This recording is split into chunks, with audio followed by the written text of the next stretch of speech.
मैं एक मजदूर हूँ। मैं एक मजदूर हूँ और अब मैंने जाना कि मैं कितना मजबूर हूँ।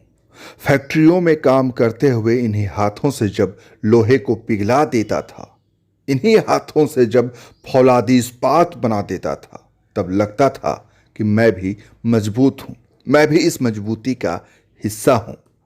दौड़ती भागती दुनिया में इन्हीं पैरों से जब रफ्तार को मात देता था, इन्हीं पैरों से जब हर बाधा को रौंद डालता था, तब लगता था कि इन पैरों में कितनी ताकत है, मेरे कदमों में भी कितनी जान है।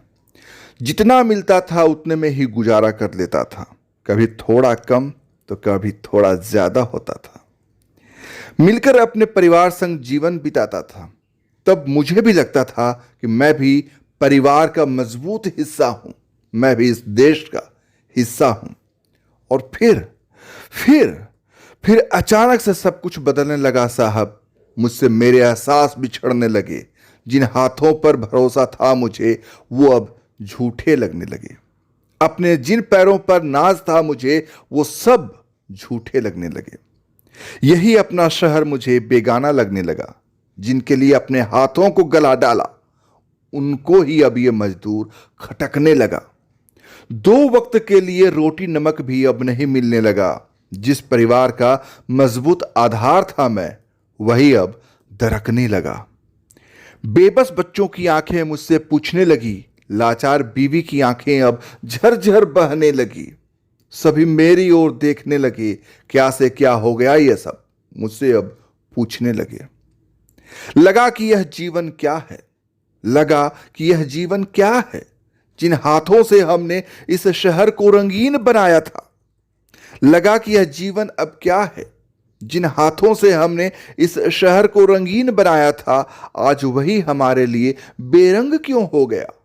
जिन हाथों से हमने मजबूत इमारतें खड़ी की थी, आज वही हमारे लिए बेगाना क्यों हो गया। बीवी बच्चे भी हमसे पूछते थे, बापू अब हम क्या करेंगे, यह शहर तो हमारा रहा नहीं, क्या हम फिर अपने गांव चलेंगे। शहर और गांव के बीच का फासला बड़ा था। शहर में भूख, लाचारी और बेबसी खड़ी मुंह चिढ़ा रही थी। अपना बिछड़ा गांव हमें फिर से अपनी बाहों में बुला रहा था। छोड़ आए थे हम जिसे चंद रुपयों के लालच में, रंगीन दुनिया के सामने जिसे बौना समझते थे हम, आज वही गांव हमें बुला रहा था।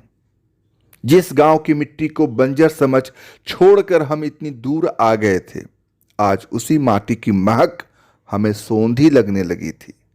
सफर लंबा था, मुश्किलें भी बड़ी थी। सोचा क्या करूं मैं, यहां मौत और फिर वहां शायद जिंदगी खड़ी थी। तब मुझे एक बार फिर एहसास हुआ कि मैं एक मजदूर हूं और अब मैंने जाना कि मैं कितना मजबूर हूं।